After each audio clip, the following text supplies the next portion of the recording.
Hi everybody, I am here with Reborn baby Emily. She is my Saskia sculpt, and her artist is Mary Anderson. And guys, I haven't done a video with this girl in a while. She's still wearing like a summer romper, so I need to rectify that like immediately. And even though I know Christmas is over, this isn't exactly a Christmas outfit, but it's it's kind of this red and gray. I think she might have even worn this last year, and just really really cute like kind of matching pants. This is by Petit Lem, by the way. So I think I bought this from you can sometimes find really nice deals on like some of these more designer baby clothes on like Saks Off Fifth or Neiman Marcus's Last Call .com websites. And so I'm pretty sure I found the outfit for like maybe like definitely less than $20. So you can find some great deals if you hunt around. But I wanted to change this girl, and I'm going to do a video on a requested topic. The topic is, tips for starting your own like Reborn doll channel.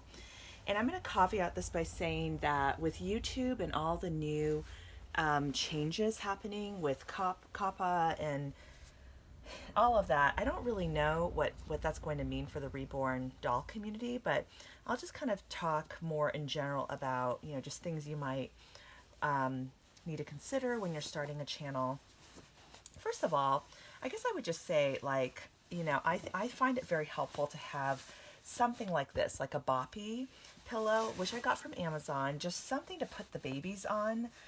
Or a way like, or, just make sure you have a place that you can, kind of change the baby's hands free.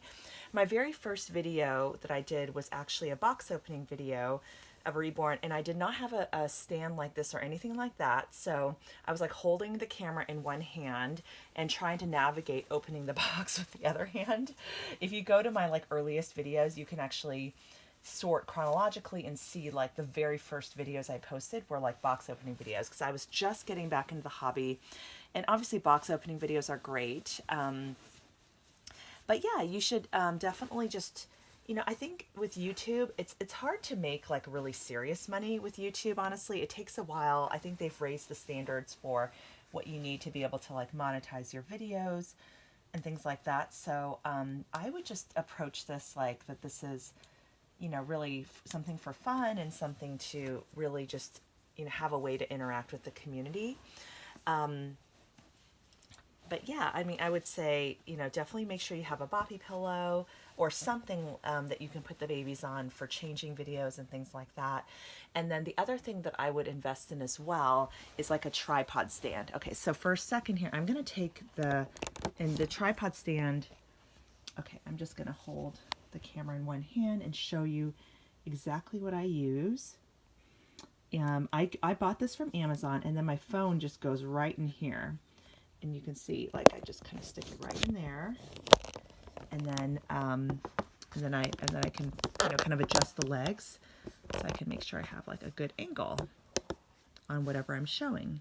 And then it just holds the phone still for the entirety of the video, because I think if you don't have a stand of some sort to hold your phone or whatever you're using to take videos, and that's how I use, by the way, I have an iPhone, and it's not even the latest, it's an iPhone 7, and I use that to take my videos. And then yeah, and that's pretty much it. I have, in terms of like an editing software, the one that I like to use is Splice, and it's just an app that you can download for free. And in terms of that little intro video, I'm not the best person to ask on how to make those. That particular one that I have is made by Melissa George. She made it for me, I think like 2 years ago. So as kind of a little bit of a thank you, and just so sweet of her. I love it. So I've just been using it, with all of my videos. And she just like sent it to me one day. So that was like really sweet. I do not know how to make those things. And if you notice, like other people are a lot more adept at doing things like, putting little subtitles or, cute little, what are they called? Thumbnail shots. So like when you see the video, I mean, usually after I make the video, YouTube will give me a choice of 3 different pictures that they took from the video, and I'll just kind of pick one to be like sort of like my home page, if you will, or the one that people see before they decide to click on my video. So I keep it just really simple, because for me, this is just a hobby. This is like really for me the fun of being in the doll community is getting to be on YouTube and getting a chance to talk to and interact with you all. And I think I also mentioned this in one of my other videos, but I did set my channel as being to decide it per video, whether it's for kids or for adults. And I would say the vast majority of my videos are for adult collectors, even though they're okay for a general audience. It's not like I'm using, you know, bad language or anything like that. But, you know, I think they are okay for anyone to watch. However, it is geared towards an adult audience. There are a few exceptions. Like I would say the videos I make with my daughter, or where I'm showcasing a children's toy like the OMG Pets or Baby Alive or, you know, American Girl or something like that. I would say that those are probably going to be a little bit, you know, more general audience, or so just to be safe on those, I went ahead and set those for kids. And I think that the way that's going to affect things for YouTube is if it's set for kids, you're not going to be able to leave a comment for me on those videos. But for the other videos, you should be able to with no problem. So still kind of keeping an eye on all of that and hoping and just to see what happens. But oh my gosh, doesn't she look cute? I have to just pick her up. And this baby is just so... I don't know what it is about her. I like fell in love with the way Mary Anderson paints her Saskias. This was probably like the fifth Saskia I saw from her. I think her painting is just so soft and delicate and beautiful. I just love the way she does it. It's a very, very peaches and cream. And she just still looks, this particular baby just still looks perfect. I mean, of course I don't handle my dolls that often, but she's just like perfection. I love her.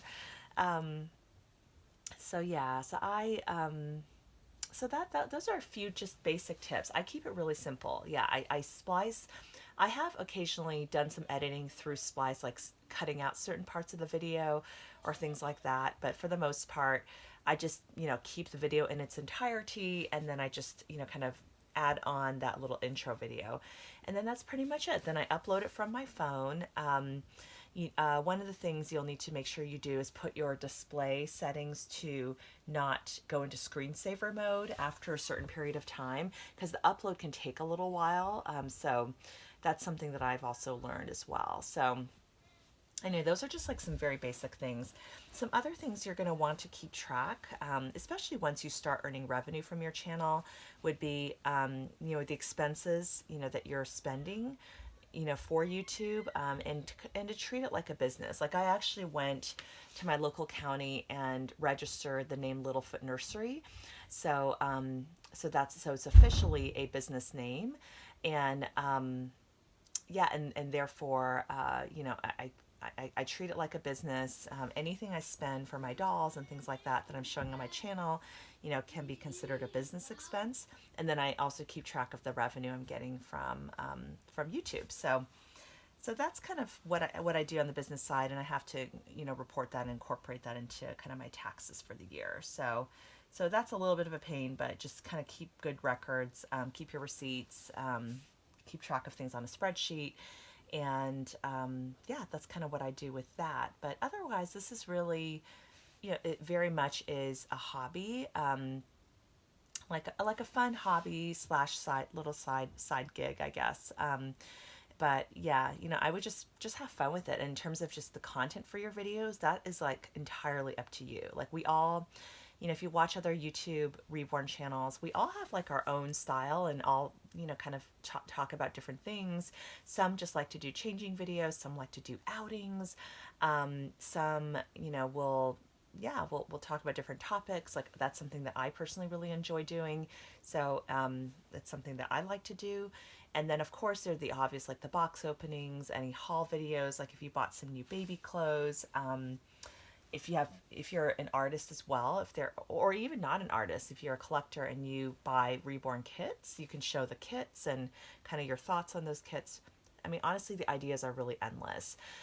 Something that I found helpful when I was first on YouTube was to make just a list of different topics. As I thought of different topics I wanted to incorporate into future videos, I would just like make a list and then, you know, kind of refer back to that list if I was feeling like, you know, I didn't know what I wanted to talk about that day or that week. So I find that to be helpful. Another thing you might want to think about is how often do you want to upload? I find it helpful to stick to a regular schedule. I think it's helpful for my viewers to kind of know when they can expect a new video from me.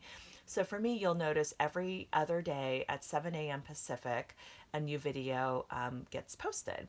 I'm not making those videos the same day or even necessarily the day before. I think one thing I've shared with you guys is I'll make videos in batches. I'll do like two, three, four videos at a time, and then I'll upload all of them, and then I'll schedule them out. So I'll just schedule them out according to that every other day schedule, and then that's nice because if I have several days or even a week where I don't feel like really making too many videos, I don't have to. So I just make them when I have the time, and I fit it into my schedule when I'm able to. Um, and but yeah, don't feel like you have to make a video and then post it like literally that same instant. A lot of people like to do that, so that's totally cool too, but this is just what works for me. um, I used to post out daily videos when I first had my channel. I think for the entire first year, I had videos coming out every single day. And that was a ton of work because it was not just making the videos, but I also had to respond to all the comments because, you get like double the amount of comments. I will say that did help my channel grow more quickly because when you have more new videos coming out, there's greater likelihood that new people are going to discover your channel. So I feel like my channel's still growing, but it grows at a slower rate than it did at the beginning. And that is like absolutely fine. Like, again, I don't think my goal is necessarily to have this be a huge channel or anything like that, but I just like having a regular outlet that I can, interact with my dolls and chat with you all.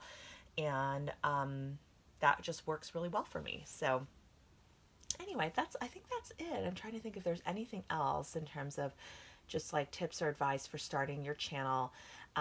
You'll want to think of a name, of course, for your channel that isn't being, do a search and just make sure it's not already being used. And then, people are always like wondering, like, how do you get people to view your channel? I mean, I honestly think the best thing, and I've mentioned this before, is to watch other Reborn, videos and leave genuine, thoughtful comments. Like, don't just leave a comment like, oh, hey, I just started a channel. Please come and check it out.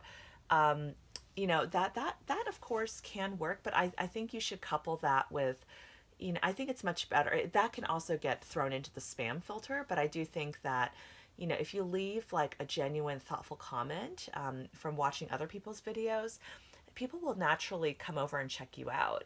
And some people, and if in some other channels, if they like what they see, they may give you a shout out, like, and it'll be just very organic and very genuine and very natural rather than forced. And so, but honestly, like, I wouldn't worry about, trying to make your channel really big. It just, just do what you love and have fun with it. And I think naturally people will be, drawn to you who are meant to be watching your channel. So those are just some of my thoughts.